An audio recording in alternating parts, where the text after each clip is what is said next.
Hello students, welcoming all of you to my YouTube channel. Today's in this session, I will start a new chapter of class 11, that is classification of elements and periodicity in properties. So if you have not subscribed my channel, then please do subscribe for more updates. So what should we study in this chapter? First we will study about the historical development, then modern periodic law. Then we should know about the electronic configuration of elements, that is S, P, D and F log elements. And lastly the periodic trends in physical and chemical properties. So these are the main topics which we will cover in this chapter. So today's in this video we will discuss about the historical development or earlier classification of elements. In this video, you have seen some unarranged books. So there are lots of books. If you have to pick a particular book, then is it possible to find it out in a easy manner? Definitely no. So it will be difficult to find a particular book from here. But if we arrange these books in a particular sections or in an organized way, then it will be easy to find them out. So we will do the same with the elements. As the number of elements increases, there was a need to classify the elements in a particular way. That is why the generation of periodic table. So why do we need to classify elements? So elements are the basic units of all types of matter. If we see the history of the discovery of elements, then we see that in 1800th century, only 31 elements were known. Again in 1865, the number of elements were double, that is 63 elements were known. And at present, 118 elements are known. Okay? So as the number of elements increasing, it is difficult to study the chemistry of all these elements individually. That is why elements were classified in a systematic way. And that is the generation of periodic table. You can see the periodic table in this video where the elements are placed in a particular position depending on their similar properties. So, there were lots of chemists who gave the idea to classify the elements. The first law of classification of elements, which was given by the German chemist Johann Dobereiner, that is known as the Dobereiner's law of triads. So Dobereiner's law of triads states that the atomic weight of the middle element of a triad is the arithmetic mean of the atomic weights of the other two elements. So you can see the table where three elements are placed in the same group. These are known as triads.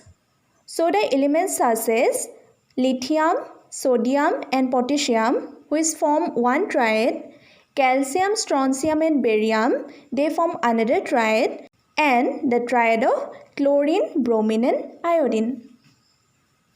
So these are the examples of triads which follow Dobereiner's law. So I am taking an example of triad here, which contains three elements as lithium, sodium and potassium. So according to Dobereiner's law, if we take the average atomic weight of first and third element, that is here lithium and potassium, we will get the atomic weight of middle element, that is sodium. So you can see the calculation here in this video. By using this trick, Dobereiner tried to classify the elements.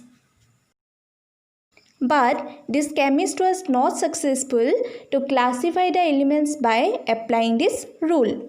There was a drawback of this law. You can say that the demerits or failure of Dobereiner's law. So the major drawback of this law was what? All the known elements could not be arranged as triads. So at his time, only 31 elements were known, and that all elements did not follow the triad rule. So you can see here The example of other three elements, that is hydrogen, lithium and sodium. If we make this as a triad, we can see that the atomic weight of middle element, that is lithium, is not equal to the average values of first and third elements. So you can check the value of the atomic weight by calculating yourself. Okay. Next law was given by the chemist John Alexander Newland, which is known as Newland's law of octaves. You can see the picture of this chemist in this video. This law states that when the elements are arranged in increasing order of their atomic weights, the properties of the 8 elements are similar to that of the first one. So you can see the elements in the table which are arranged like this. First see the 7 elements, that is lithium, beryllium, boron, carbon, nitrogen, oxygen and fluorine. After placing the 7 elements on increasing atomic masses, the properties of the 8th element, that is sodium, matches with the first element. So sodium is placed under the position of lithium. Newlands used the same method of placing the elements like as octave of music, in which the property of first element is similar to that of the 8th element. But this law was also not successful to classify the elements. So the demerits or failure of Newland's law was mainly because of two reasons.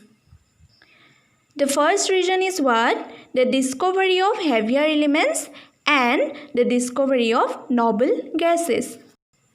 So as the number of elements increases with the noble gases and heavier elements, Newland's law does not follow the octave rule. As you can see in this video, that the repetition of 8 element with the first element is not possible, which does not follow the law of octave. The third classification of elements was mainly given by the great Russian chemist Dmitry Mendeleev. He was almost successful to classifying the elements. So Mendeleev's periodic law is what?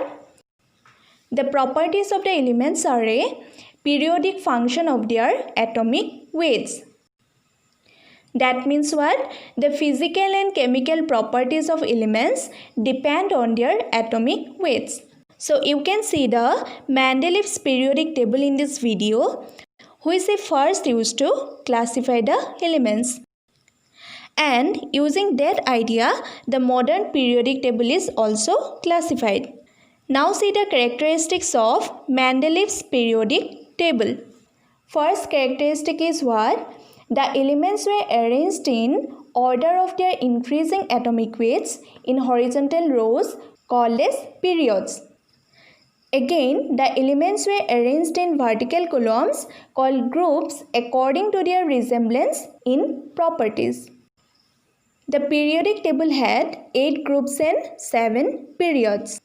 Since only 63 elements were known at that time, he had left gaps for undiscovered elements which were named as Eka aluminum and Eka silicon. So he was the great genius of chemistry who classified the elements in a successful way.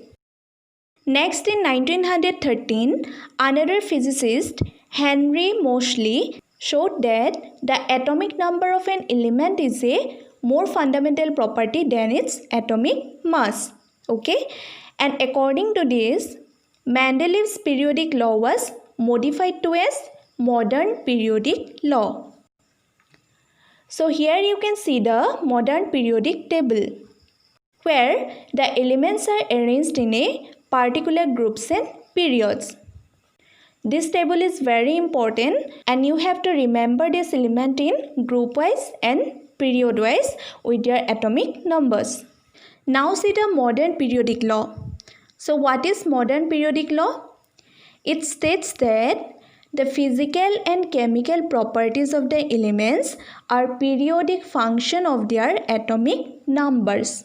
As you can see in this video that in the long form of the periodic table, the horizontal rows are called as periods and there are 7 periods in the modern periodic table. The vertical columns are known as groups. There are 18 groups are present in the periodic table. So this is the modern periodic law with the modern periodic table. Okay. So this is all about today's lecture. Hope you like this video. For more updates, please do like, comment, share and subscribe my videos. Thank you.